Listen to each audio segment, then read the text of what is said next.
जय हिंद दोस्तों। मैं डॉक्टर सारिका वर्मा, दक्षिण हरियाणा की आम आदमी पार्टी प्रवक्ता। मेरे दोस्तों को लगता है कि मैं हर चीज एक पॉलिटिकल चश्मे से देखती हूँ, तो मैं आपसे एपॉलिटिकल बात पूछती हूँ कि आपके एपॉलिटिकल दृष्टिकोण से क्या अच्छे दिन आ गए हैं या और अच्छाई बाकी है? 7 साल पूरे हो गए हैं मोदी सरकार के। आप देखिए जरा, उनके सभी वादे पूरे हुए या नहीं हुए? पेट्रोल कम हो गया या 100 पार होने वाला है? डीजल भरवाया था पिछली बार, 82 रुपीज का है। एलपीजी का सिलेंडर जो है अब 815 रुपए का है। जब वो 450 रुपए का था तब हमें बहुत मार लगती थी। अब डबल हो गया है, कोई कुछ कह नहीं रहा। आपको अब इसकी पीड़ा नहीं हो रही है? कस्टमर्स के लिए हर चीज का दाम बढ़ रहा है, लेकिन किसानों को जो है अभी भी एमएसपी नहीं मिल रहा। किसान 6 महीनों से बैठे हुए हैं। जी हाँ, आपके किसान भाई आज भी बैठे हुए हैं, सभी बॉर्डरों पे प्रोटेस्ट कर रहे हैं। 6 महीने से उन्होंने ठंड में, गर्मी में, बारिश में, ओलों में और कोविड की सेकेंड वेव में भी अपने जगह नहीं छोड़ा। काला दिवस के तौर पर हर जगह काले झंडे लगा के मनाया जा रहा है। अपने घर के बाहर काला झंडा लगाइए और प्रोटेस्ट करिए फार्मर्स के साथ। जो 6 महीनों से बैठे हुए हैं, आपके एग्रो इंडस्ट्री लॉज बना रखे हैं अपने दोस्तों को मुनाफा देने के लिए, तो वो सफल हो ना पाए। आप जानते हैं ना किन दोस्तों की बात कर रही हूँ? जी हाँ, वो एशिया के नंबर 1 और नंबर 2 रिचेस्ट लोग बन गए हैं। आपकी आमदनी कितनी कम हुई? अगर आप रिटायर्ड हैं, आपको पता है ना कि आपका इंटरेस्ट रेट कितना गिर गया है। कुछ साल पहले तक मुझे 7% मिलता था, आज वही मुझे 3.5% मिलता है। इंटरेस्ट गिरता जा रहा है बैंकों में, लेकिन उनसे कोई फर्क नहीं पड़ता। हम सबका इनकम जो कम हो रही है, कुछ पूंजीपतियों की इनकम बढ़ रही है ना। वही आप सबने जो पूंजी डाल रखी थी, बैंक्स फेल हो गए, लेकिन इनके दोस्त फरार हो गए। जानते हैं ना, इनके दोस्त अब एंटीगुआ जैसी जगह में भी गवर्नमेंट ऑफ इंडिया का एनओसी लेकर वहां के रेजिडेंट बन चुके हैं। तो उनको कोई वापस नहीं लाने वाला। ना अच्छे दिन आने वाले हैं, ना काला धन आने वाला है।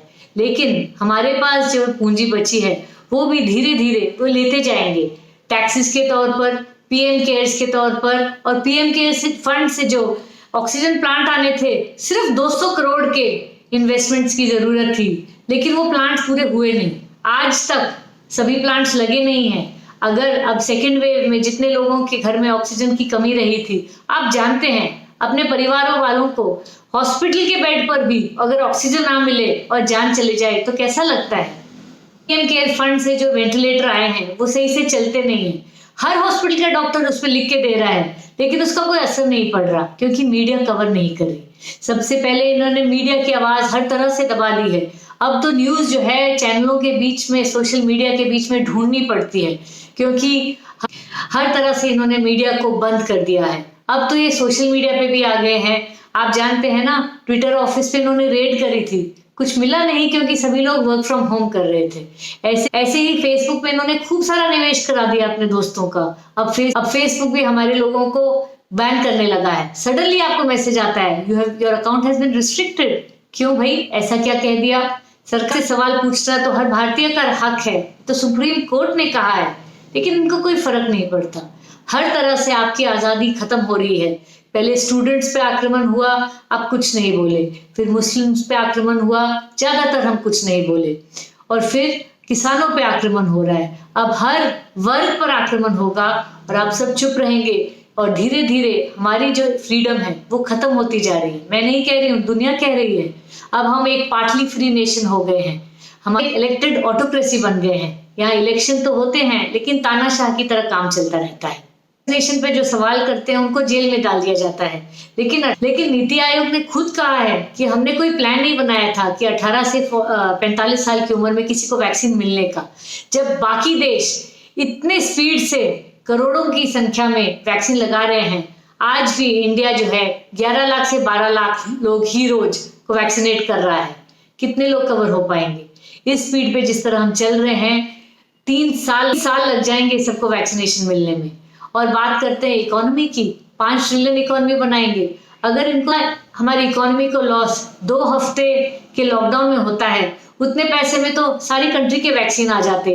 35,000 करोड़ रुपया इन्होंने बजट में कहा था कि वैक्सीन खरीदेंगे, लेकिन वैक्सीन ऑर्डर नहीं किए। अब सबको कहा है आत्मनिर्भर बन जाओ, अपने आप ढूंढो, अपने आप लगाओ। कहाँ से लगाएगा गरीब आदमी? आप ले सकते हैं 1200 रुपए का वैक्सीन और फिर वैक्सीन अगर 100 रुपए खर्च भी दें तो वैक्सीन अवेलेबल नहीं है, स्लॉट्स नहीं है। मैं कई दोस्तों को जानती हूँ जो कई कई दिन ऐप पे लगे रहते हैं, और उनका क्या, जिनको ऐप चलाना नहीं आता, जिनको पता नहीं है कि किस समय पे किस समय शुरू होता है किस समय खत्म हो जाता है। पर कोई बात है, कोई फर्क नहीं पड़ता, क्योंकि हमारा सेंट्रल विस्टा जो बन रहा है 20,000 करोड़ रुपए का, नए पार्लियामेंट प्रधानमंत्री का नया दफ्तर बन रहा है, नया घर बन रहा है, इससे ज्यादा जरूरी कुछ हो सकता है क्या? ये एसेंशियल सर्विस के टाइम भी इसको एसेंशियल सर्विसेज करार दे दिया गया और पूरा इंडिया गेट के सामने जितना भी लैंड था उसको खोद दिया गया। आपको क्या लगता है हम सबको वैक्सीनेशन की जरूरत है जिंदा रहने के लिए? आपको ये नहीं लगता प्रधानमंत्री का घर हमारी जिंदा रहने से कितना ज्यादा जरूरी है? कितने के लिए 2-2 नए प्लेन आए हैं लॉकडाउन में, 8,400 करोड़ के लिए। लेकिन आप अगर स्टेट्स अपने जीएसटी मांगते हैं तो उनको कहा जाता है आप लोन ले लीजिए। 2 लाख करोड़ रुपए का इन्होंने एक पैकेज अनाउंस किया और बाद में कहा ये सब लोन है, ले लीजिए।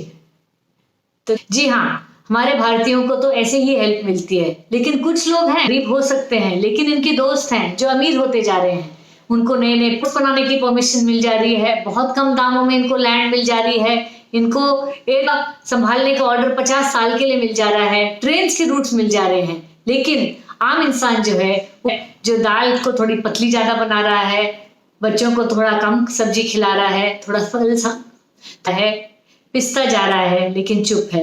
मैं निवेदन आप सभी से कि आप सरकार को प्रश्न करना शुरू करिए, ये आपका अधिकार है और हर चीज है। पूरे वर्ल्ड में फ्री वैक्सीनेशन हो रही है, तो इंडिया में वैक्सीन की कमी क्यों कर रहे हैं?